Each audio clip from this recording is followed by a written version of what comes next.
20,000 লোক বায়াত গ্রহণ করলো। কিন্তু বাপজি মুনাফিক লোক রাসূলুল্লাহ জামানায় ছিল কি ছিল না? কথা বলে ছিল। এখনো মুনাফিক আছে, তখনও ছিল, এখনো আছে। কয়েকটা মুনাফিক শুনতে পেয়েছে, শতাহাতে বাপজি ইয়াজিদকে বলেছে, ভাই ইমাম মুসলিম এসেছে হোসাইনের তরফ থেকে, প্রায় 20,000 লোক তার হাতে হাত দিয়ে বায়াত গ্রহণ করেছে। বলে তাই? বলে হ্যাঁ। ইয়াজিদ প্রচার করে দিল যে ইমাম মুসলিম যার বাড়িতে পাওয়া যাবে, ইমাম মুসলিমকে ধরে যে জবাই করতে পারবে এবং যার বাড়িতে পাওয়া যাবে তাকে জবাই করো। যদি ইমাম মুসলিমকে জবাই করতে পারো তাহলে 10,000 টাকা ইনাম দেওয়া হবে। কোন কোন মুফাসসির কেরাম বলেছেন বাপজি আরো বেশি বাপজি ইনামের কথা বলেছেন। মানুষ মৃত্যুর ভয়ে অনেক মানুষ বাপজি আবার বায়াতকে ভঙ্গ করে ফেলল। তারা বলল আমরা হুসাইনকে আর মানতে চাই না, ভয়ে। যার বাড়িতে ছিল সে বাড়িওয়ালা বলল, ভাই ইমাম মুসলিম তুমি এক্ষুনি পালিয়ে যাও। বলে কেন?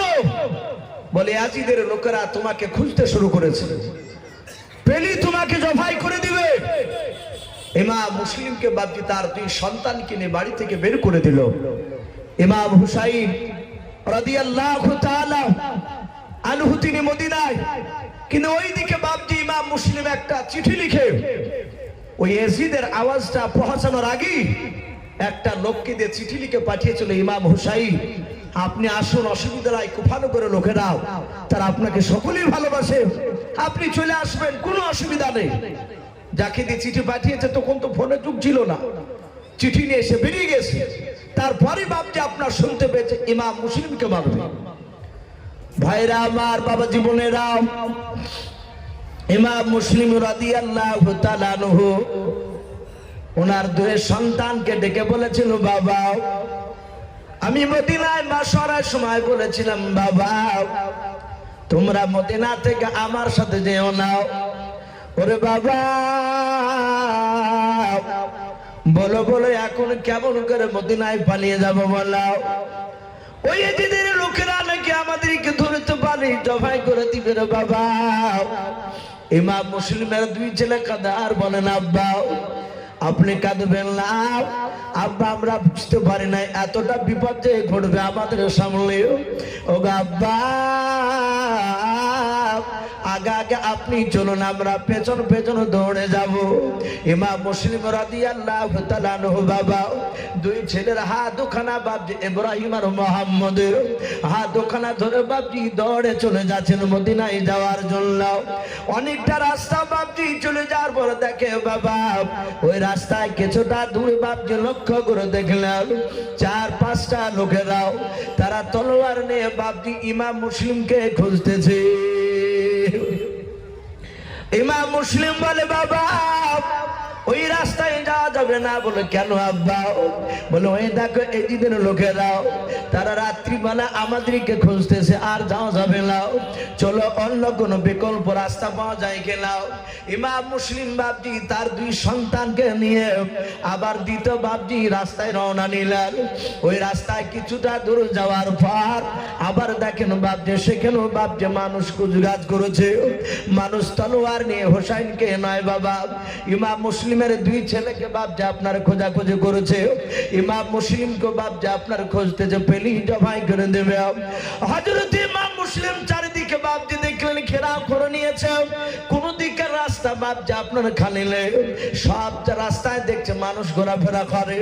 ইমাম মুসলিম দেখলেন মহলা আর যাওয়া যাবে না, 2 ছেলে নিয়ে আর পালানো যাবে না। ছেলে দুটো ডাক দিয়ে বলেন, আব্বা আপনার সাথে আমরা আর হাঁটতে পারি নাই, আর দৌড়াতে পারি নাই, দেখুন পায়ের চামড়াগুলো লাল হয়ে গিয়েছে। ইমাম মুসলিম বলেন, বাবা দৌড়াতে না পারলে তোমাদেরকে তো কোলে করে নিয়ে যেতে সম্ভব হবে না, আমার নিয়ে যেতে, কারণ তোমরা একটু বড় হয়েছো বাবা, আর কিছুটা দৌড়ে চলাও। ইমাম মুসলিম বাবা ওই রাত্রি শেষ না হতে হতে বাবা একটা বাড়ির দরজায় গিয়ে শিকল বাপজি কড়া নড়ালেন, শিকল যাতে বাপজি আওয়াজ দিলেন দরজায়, ভিতর থেকে ডাক দিয়ে বলেছিল, কে ভাই? ইমাম মুসলিম রাদিয়াল্লাহু তাআলা আনহু ওই বাড়িওয়ালার নাম জানেন না। ওই বাড়িওয়ালাটা ইমাম হুসাইনকে ভালোবাসে না এজিদকে ভালোবাসে ওটাও জানে না। ওই ছেলে দুটোকে বাপজি রেখে দেওয়ার জন্য বাড়ির দরজায় গিয়ে আস্তে করে ডাক দিয়েছেন, ভাই তাড়াতাড়ি দরজাটা খুলে দাও। দরজার ভিতর থেকে আওয়াজ শুনে বলেছিল, কে ভাই?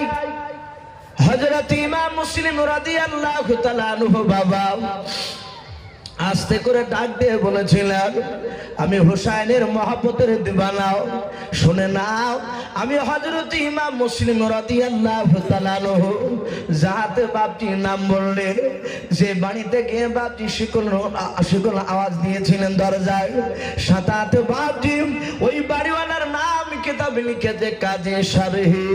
কি নাম বললাম? কাজী শারহি। সে ডাক দিয়ে বলল, ভাই আপনি হোসাইনের সেই ইমাম মুসলিম? বলে হ্যাঁ। দরজাটা আস্তে করে খুলে বলল, ভাই চিন্তা করবেন না, আমি এজিদের ভক্ত নয়, আমি হোসাইনকে মহব্বত করি, আমি রাসূলুল্লাহকে ভালোবাসি। জোরে বলুন সুবহানাল্লাহ। বলে ভাই চিন্তা করবেন না, তাড়াতাড়ি ভিতরে আসুন, আপনাকে পেলেই তো শেষ করে দিবে। বলে হ্যাঁ। দরজা খোলার পরই বাড়ির ভিতরে প্রবেশ করলে ইমাম মুসলিমের দুই পাশে দেখছে নাওশায় রাসূল, হযরত ইমাম মুসলিমের দুই ছেলে ইব্রাহিম আর মোহাম্মদ। কাজী শারহি বলল, ভাই এরা কারা? এই দুটো ছেলে কে? ইমাম মুসলিম কাঁদতে কাঁদতে বললেন, ভাই এই ছেলে দুটো নিয়ে আমি পালাতে পারি নাই, শুনে নাও, বড় বোঝা হয়ে দাঁড়িয়ে গিয়েছে, রাত্রিবেলা তোমার বাড়িতে আশ্রয় নিয়েছে, ভাই একটু দয়া করে এই ছেলে দুটোকে একটু আমানত স্বরূপ তোমাকে রাখা লাগবে। বলে ছেলে দুটো নাওশায় রাসূল? বলে হ্যাঁ। বলে আপনার ছেলে? বলে হ্যাঁ। বলে একটু তার খিদমত করতে দিবেন না? একটু দেন, তার খিদমতটা একটু করে নেই। বিশ্ব নবী জনাবে মুহাম্মদ রাসূলুল্লাহ, সকলে বলুন সাল্লাল্লাহু তাআলা আলাইহি ওয়াসাল্লাম। নবী বলেছেন, আমার বংশের লোক যারা আমাকে মহব্বত করেছিল তাদেরকে বাপজি যারাই মহব্বত করবে, যারা সম্মান করবে, তাজিম করবে, তাজিম মানে এ নয় যে আপনি তার হাতে হাত দিয়ে চুমা খাবে, তাজিম মানে এ নয় যে বড় হুজুর এসেছে তার পায়ে চুমা দিবে। ভাই কিছু মনে করবেন না, আমরা কিছু জায়গা দেখেছি বাপজি অনেক ছেলেরা আমাদের সাথে মুসাফা করতে এসে এই ভগবান গোলা মাসখানিকও বাপজি হয়নি, খুব বেশি হলে বাপজি 20 থেকে 22। তার আগে বাপজি একটা জালসায় গিয়েছি, গাড়ি থেকে জাহাতে নেমে বাপজি নিয়ে যাচ্ছে, আর কিছু মানুষ ছুটে এসে মুসাফা করতে করতে দেখলাম দুটো ছেলে, তারা ছেলে মানুষ, প্রায় বয়স খুব বেশি হলে 18 কিংবা 19 কিংবা 20 হতে পারে। তারা এই মুসাফা করে এইভাবে এমনি করে চুমা খেতে আসছে। আমি হাতটা টেনে নিয়ে বললাম, ভাই চুমা খেতে নেই। তো বললো, হুজুর আমাদের তো এখানে ইমাম সাহেবের হাতে চুমা দিলে তো ইমাম সাহেব কিছু বলে না।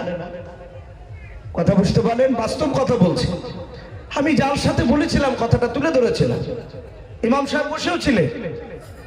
আমি নাম করে বললাম না যে ভাই একটু বিবেকে চিন্তা করবেন, বুকে হাত দেন। যারা পীর সাহেবের হাতে হাত দিয়ে চুমা খেতে যান, সেই ভদ্রলোকরা তার বাপ মার হাতে হাত দিয়ে কোনোদিন কে চুমা খেয়েছে? কিছু বলছে না। অথচ পৃথিবীতে বাপ মার উপর দিয়ে দামি লোক আর কেউ আছে ভাই? বাপ মার উপর দিয়ে আর কেউ নাই। আল্লাহ রাসূল বলেছেন, বাপ মার পায়ের তলে জান্নাত। বলুন আলহামদুলিল্লাহ। হুমা জান্নাতুকা হুমা নারুকা। তোমার বাপ মার সাথে যদি ভালো ব্যবহার দেখাও তাহলে তোমার বাপ মাই জান্নাত, আর যদি খারাপ ব্যবহার দেখাও তাহলে তোমার বাপ মার ওটাই হচ্ছে জাহান্নাম পায়ের তলে। খারাপ ব্যবহার দেখালে আপনাকে জাহান্নামে যাওয়া লাগবে। অথচ বাপ মার বাপ যে সুমা দিন, রাসূল বলেছে কেউ যদি মার কপালে সুমা দেয় সে কপালে সুমা দিল না, সে জান্নাতের চুরি কেটে সুমা দিল। বলুন আলহামদুলিল্লাহ। তাই আমি বলবো ভাই, তাজিম মানে ওটা নয়। আপনি মুসাফা করুন, মুসাফা করে আপনি দোয়া, যে দোয়াগুলো আছে সেই দোয়া পড়ুন। আমরা অনেকে এক হাতে মুসাফা করি, অনেকে দু হাতে করি। ওগুলো আপনি করেন, অসুবিধা নেই, তাই বলে তার পায়ে চুমা দিবে, এটা শরীয়ত বিরোধী, এটা চলবে না ভাই। কিন্তু বাপ মার যদি দেন, পৃথিবীর কোনো বেটা আপনাকে নাজায়েজ ভোতা দিতে যাবে না। তো আমি বলছিলাম, তাই বলছেন ডাক দিয়ে যাও, ভাই একটু আসি, তোমার দুই ছেলের আমি একটু খিদমত করে নি, একটু সেবা করে নি, নবীর সুন্নাতটাকে জিন্দা করে নি। জোরে বলুন আলহামদুলিল্লাহ। ভাই আমি বলছিলাম, সেই ইমাম মুসলিমের দুই ছেলে ইব্রাহিম আর মোহাম্মদ কাজী শারহির বাড়িতে দাঁড়ালে বললেন, ভাই এই ছেলে দুটো তোমার কাছে রেখে দিছি, এর একটু যত্ন নাও। কাজী শারহি তাদের দুই ছেলেকে বাপজি হাত পা ধুয়ে দিয়ে কিছু খাবার খাওয়ালে, ঘরে শুয়ে দিলে। ইমাম মুসলিম রাদিয়াল্লাহু তাআলা আনহু তিনি বললেন, ভাই এইভাবে লুকিয়ে থাকা এটা ঠিক হবে না, এটা কাপুরুষের পরিচয়। শুনে নাও ভাই, আমি এখানে চুপ করে থাকবো না, আমি ছেলে দুটো তোমার কাছে আমানত রাখলাম। শুনে নাও, আমি একটু বেরিয়ে যাব, যদি আমার কিছু হয়ে যায় তাহলে ছেলে দুটো সুযোগ পালে তুমি কি করবা? তুমি এখান থেকে মদিনা রাস্তায় দুই ছেলেকে বের করে দিও। বলুন আলহামদুলিল্লাহ। ইমাম মুসলিম বাপজি গভীর রাত্রিতে শেষের দিকে বাপজি নারে তাকবীর বলে জাহাতে বেরোলে, বাড়ি থেকে জাহাতে একটু বেরিয়েছে, আর সাইডে দেখছেন চার পাঁচটা লোক, তারা বাপজি তলোয়ার নিয়ে ইমাম মুসলিমকে খুঁজছিল। খেপ করে ইমাম মুসলিমকে বাপজি ধরে নিল, বলে তুই তো ইমাম মুসলিম? বলে হ্যাঁ। তাকে একটু ধরে নিয়ে আড়ালে নিয়ে গিয়ে বাপজি তাকে শহীদ করে দিলে। পড়ুন ইন্না লিল্লাহি ওয়া ইন্না ইলাইহি রাজিউন। ইমাম মুসলিম শহীদ হয়ে গেলে সকাল হয়েছে, দুই ছেলের ঘুম ভেঙে গিয়েছে। কাজী শারহি তার মাথার পাশে দাঁড়িয়ে দাঁড়িয়ে কাঁদছে। ছেলে দুটো ঘুম থেকে জাগার পর বলেন, চাচাজি আমার আব্বা কই? আমার আব্বা রাতে আপনার বাড়িতে নিয়ে এসে রাখলো, তারপর থেকে ঘুমে গেছিলাম, ঘুম থেকে জাগার পর আমার আব্বাকে কেন দেখতে পাচ্ছি? কাজী শারহি কাঁদতে কাঁদতে বলেছিল, বাবা আর কেঁদো না, তোমাদের আব্বা দুনিয়ার বুকে আর বেঁচে নাই। হযরত ইমাম মুসলিমের দুই ছেলে বাবা ইব্রাহিম আর মোহাম্মদ কাদার বলেন, চাচা আমাদের সারা করা কেউ নাই, আমাদেরকে কে দেখাশোনা করবে? বলে, বাবা তোমরা চিন্তা করো না, আল্লাহর নবী জনাবে মুহাম্মদ রাসূলুল্লাহ সাল্লাল্লাহু তাআলা আলাইহি ওয়াসাল্লামের উম্মত কাজী শারহি ডাক দিয়ে বলেছিল, বাবা রাতারাতি চিৎকার করবা না, সারাদিন আমার বাড়িতে লুকিয়ে থাকবা, রাত্রি বেলায় তোমাদের দুইজনকে আমি কোফানগরের বাইরে মদিনা রাস্তায় পৌঁছে দেব। আর কেঁদো না। বলে, চাচা দিনের বেলায় চিৎকার করা যাবে না? বলে না, কাঁদা যাবে না।